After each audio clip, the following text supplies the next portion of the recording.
Dobro, sad, koja je poruka? Svaka nacionalnost, svaka narodnost ima svoj put. Ja mislim da je, znači, da ih tako nazovem, građani romske nacionalnosti, da se u Srbiji bude i da će naravno tražiti sve više i više svoj deo kolača. Sad su ušli u parlament, imaju 2 partije u parlamentu. Tako da je to sasvim normalno. Znači, ja njih ne mogu da mrzim zbog toga. Mislim, oni gledaju svoj interes. Sad, što mi Srbi ne gledamo svoj interes, to je naš problem. A dobro, eto, Srpska radikalna stranka imala svoje vremeno kad je bila u koaliciji sa Slobodanom Miloševićem, imala je, a mislim da jeste ministra za manjine. Bez portfelja, koji se nazivao ministrom, kako je rekao, ministar bez fotelju, tako je govorio. Damjanović. Da. Da, ali... Pa dobro, to je njihova politika i oni se trude da privuku građane romske nacionalnosti da glasaju za njih. To se svi trude, zato što je glasačko telo jako veliko, samo što je problem što mnogi nemaju lične karte pa oni ne mogu da glasaju. Da. I pozivate se na Srpsku pravoslavnu crkvu?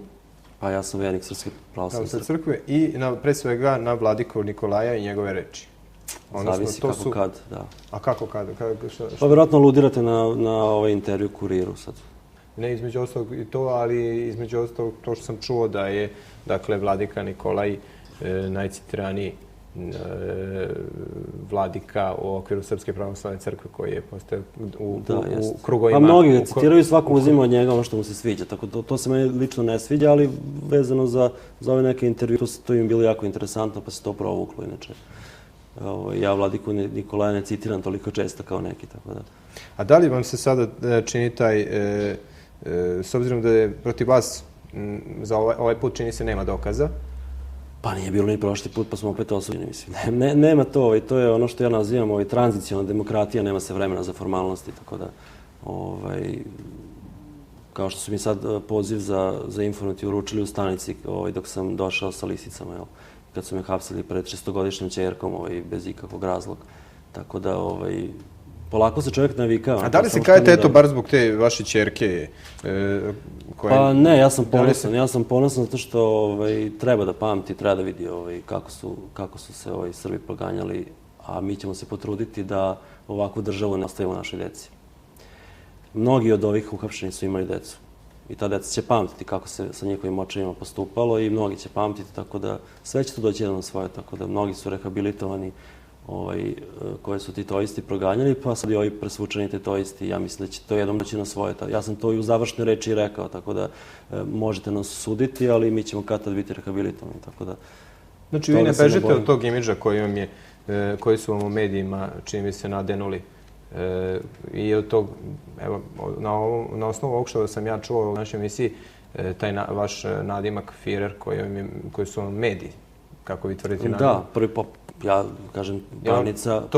To mi je vjerovatno uveredljivo zbog toga što neko povezuje sa Adolfom Hitlerom, koji je nazivan tako, ili vam... Ne, samo zbog toga, nego zato što tačno su oni znali kakav efekat treba da tim izmišljenim nadimkom stvore kod građana, tako da su zato i smislili taj nadimak, a ne nadimak Vojvoda ili vožd ili... Da, ali kad gledamo, evo, kroz istoriju Srbije, vi vedete tu general Nedić i Milan Stojadinović i Dimitrije Ljotić. Čini mi se da su to, dakle, istorijske ličnosti koje vi veoma cenite. Pa ne samo njih, ali kad ste ih izdvojili, da, cenim ih. Zašto ne? Mislim da će oni uskoro dobijati i ulice i trgove u Srbiji, tako da... Imali smo i Dražu Mihajlovića, pa danas se slavi, sasvim normalno dobijaju penzije, tako da ima vremena i za rehabilitaciju tih ličnosti, tako da... Da, a šta mislite o ljudima koji su bili u otporu, dakle, onom levičarskom pokretu otpora, komunisti... Pa komunistički zločin se tek sad onako stidljivo izučavaju. Ali govorimo o njihovoj borbi protiv... S tim da vidimo u Sloveniji se već procesi neki vode protiv ratnih zločinaca iz redova partizana, ovde se to još ne radi, tako da ima vremena i za to nije... Rehabilitacija kad god se desi, makar za potomke, je satisfakcija kakva takva, tako da o tom potom.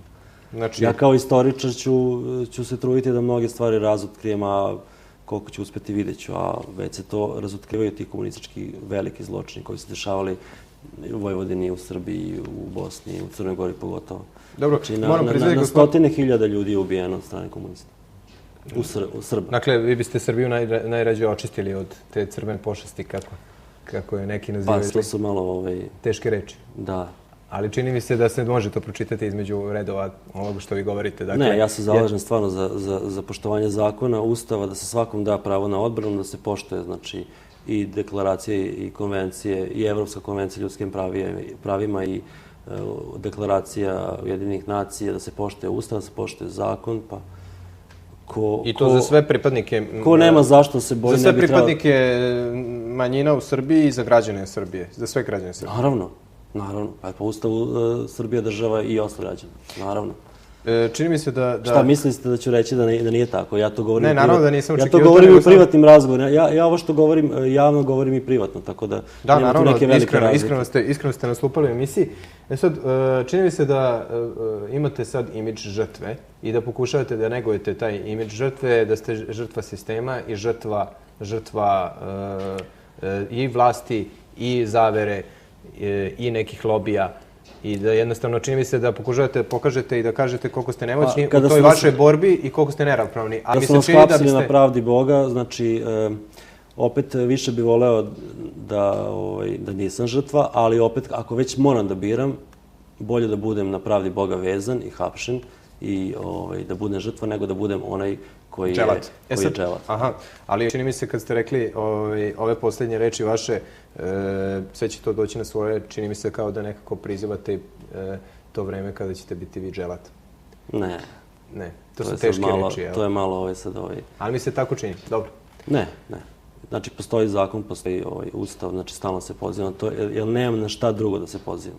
Znači, kao građanin mi to jedino ostaje, a ja se nadam da će doći vreme kada će se zakon i ustav poštovati u Srbiji. A to znači onda Srbija Srbima, je li tako? Pa ne znači, vi stalno to govorite. I šta je problem sa tom parolom? Ja tu parolu nisam nikad koristio, a mogu vam reći da mi se sviđa. I da ću je koristiti zato što to nije protivzakonito. Znači, Srbija treba da pripada Srbima, ali treba pripada i ostalima, naravno, u skladu sa zakonom. A ne da nam se ostali popnu na glavu, a mi da budemo građani drugog reda. Već nije u redu. Gospodine Davidoviću, puno hvala što ste bili u emisiji Teške reči, što ste branili svoje stavove, koliko god nekome te vaše reči bile teške i možda preteške, bili ste iskren sagovornik. Hvala vam na tome i puno sreće u ovome što zastupate. Hvala, treba će mi. Bila je emisija Teške reči, bile su ovo Teške reči Gorana Davidovića, osuđenog na godinu dana zatvora. Žalba pred Vrhovnim sudom čeka svoj epilog. Mnogi ga optužuju i prozivaju da je Firer neonacističkog pokreta Nacionalni stroj. On je samo Goran Davidović, pokušava to da objasni. Koliko ste mu poverovali, to je na vama. Hvala vam što ste bili uz nas, vidimo se sljedeće nedelje. Prijetno do gledanja.